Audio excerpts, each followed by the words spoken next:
Previous లెక్చర్లో మన web పేజెస్లో audio elements ఎలా యాడ్ చేయాలో చూసాం. ఈ లెక్చర్లో another powerful HTML element video element గురించి డిస్కస్ చేద్దాం. వీడియోస్ అనేవి మన వెబ్ పేజెస్ మల్టీమీడియా ఎక్స్పీరియన్స్ని కంప్లీట్గా ట్రాన్స్ఫార్మ్ చేస్తాయి. అండ్ ఇవి డిఫరెంట్ రియల్ లైఫ్ సినారియోస్లో మనం ఈ వీడియో ఎలిమెంట్ అనేది యూస్ చేస్తాం. And one of the most known example video streaming. మనం చూసే అన్ని OTT ప్లాట్ఫామ్స్ కూడా వీడియో ఎలిమెంట్ యూస్ చేసి వాళ్ళ వెబ్ అప్లికేషన్స్లో వీడియోస్ అనేవి యాడ్ చేస్తారు. అండ్ ఇవే కాకుండా ఎడ్యుకేషనల్ ప్లాట్ఫామ్స్ కూడా ఆర్ లెర్నింగ్ ప్లాట్ఫామ్స్ ఈ వీడియో ఎలిమెంట్ని యూస్ చేసి వాళ్ళ instructional videos are tutorial videos అనేవి పోస్ట్ చేస్తాయి. Marketing videos, so different companies వేరే వెబ్సైట్స్లో వాళ్ళ అడ్వర్టైజ్మెంట్స్ కోసం వీడియోస్ని పోస్ట్ చేస్తారు. అవి కూడా మనం ఈ వీడియో ఎలిమెంట్ యూస్ చేసి ఆ పర్టికులర్ వెబ్ పేజ్లో యాడ్ చేస్తాం. సో మనం ప్రీవియస్ లెక్చర్లో చూసినట్టు ఆడియో ఎలిమెంట్ లానే సేమ్ సింటాక్స్ మనకి వీడియో ఎలిమెంట్కి కూడా ఉంటుంది. సో అది ఎలానో చూద్దాం. సో వీడియో ఎలిమెంట్ మన వెబ్ పేజ్లో యాడ్ చేయడానికి సింప్లీ వీడియో ట్యాగ్ యూస్ చేస్తాం. అండ్ ఇమేజెస్ అండ్ ఆడియో ఫైల్స్కి చూసినట్టే SRC అట్రిబ్యూట్ అనేది అడిషనల్గా యాడ్ చేయాలి. ఈ SRC అట్రిబ్యూట్ అనేది వీడియో ఫైల్ లొకేషన్కి పాయింట్ చేస్తుంది. సో అది ఐదర్ ఒక ఎక్స్టర్నల్ వెబ్సైట్ లింక్ అయి ఉండొచ్చు ఆర్ మన లోకల్ సిస్టంలో downloaded video relative or absolute path అయినా అయి ఉండొచ్చు. సో ఈ కేసులో నేను ఆల్రెడీ ఈ HTML ఫైల్ ఉండే ఫోల్డర్లోనే పేరెంట్ ఫోల్డర్లోనే 2 వీడియోస్ డౌన్లోడ్ చేసి పెట్టుకున్నాను. So .-video1. సో ఇది వీడియో. సో ఇక్కడ మీరు చూస్తే .mp4 అనేది ఒక వీడియో ఎక్స్టెన్షన్, బట్ నాకు ఇక్కడ ఇమేజ్ మాత్రమే వస్తుంది, వీడియో ప్లే అవ్వట్లేదు. సో దీనికి రీజన్ ఇందాక మనం ఆడియోలో చూసినట్టే కంట్రోల్స్ అనే అట్రిబ్యూట్. ఈ కంట్రోల్స్ అనే అట్రిబ్యూట్ లేకపోతే బ్రౌజర్ యూజర్కి ఆ particular play, pause, forward, backward ఇలాంటి ఆప్షన్స్ అనేవి, ఇలాంటి కంట్రోల్స్ అనేవి యూజర్కి అలౌ చేయదు. తెలియదు. సో ఇప్పుడు కంట్రోల్స్ అనే అట్రిబ్యూట్ యాడ్ చేసిన వెంటనే మనకి play, pause, forward, backward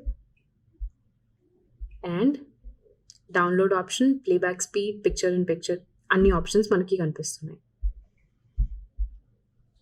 and అన్నీ కూడా సింపుల్గా ఒక వీడియో ఎలిమెంట్ విత్ 2 అట్రిబ్యూట్స్తో మనకి పాసిబుల్. సో సేమ్ ఆడియో ఫైల్స్కి చూసినట్టే ఇన్ కేస్ ఈ పర్టికులర్ .mp4 ఫార్మాట్ అనేది బ్రౌజర్ సపోర్ట్ చేయకపోతే ఒక డిఫరెంట్ ఆల్టర్నేటివ్ ప్రొవైడ్ చేయడం కోసం మనం ఇక్కడ SRC రిమూవ్ చేసి will see an example to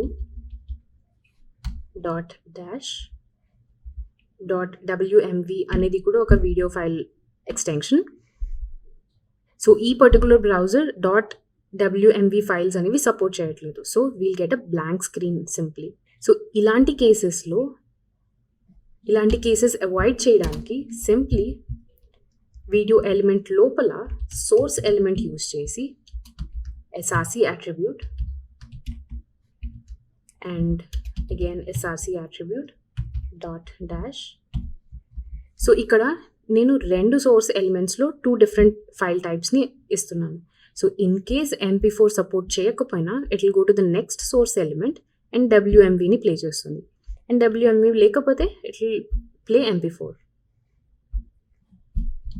for instance సింగిల్గా అయినా ఇవ్వచ్చు ఆర్ మల్టిపుల్.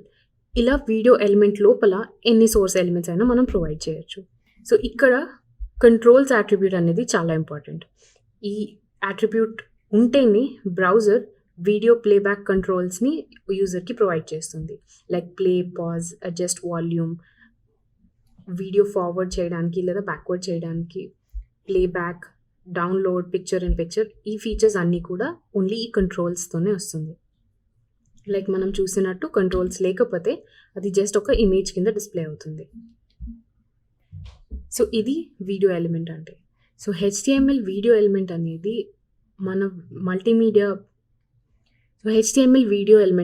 మల్టీమీడియా ఎలిమెంట్స్లో అన్నిటికన్నా మోస్ట్ ఎంగేజింగ్. యూజర్స్ ఎప్పుడు కూడా ఇమేజెస్, టెక్స్ట్స్, ఆడియో ఫైల్స్ వినడం కన్నా ఒక గ్రాఫికల్ వీడియోని చూడడానికి ఎక్కువ అటెన్షన్ చూపిస్తారు. సో, ఈ వీడియో ఫైల్స్‌ని మన వెబ్ పేజెస్‌లో ఎలా ఎంబెడ్ చేసుకోవాలో ఈ లెక్చర్‌లో చూసాం. సో, నెక్స్ట్ లెక్చర్‌లో ఒక డిఫరెంట్ వెబ్‌సైట్‌ని మన వెబ్‌సైట్‌లో లింక్ చేయడం కాకుండా, ఆ వెబ్‌సైట్ గ్లింప్స్ మన వెబ్ పేజెస్‌లో ఎలా యాడ్ చేయొచ్చో చూద్దాం.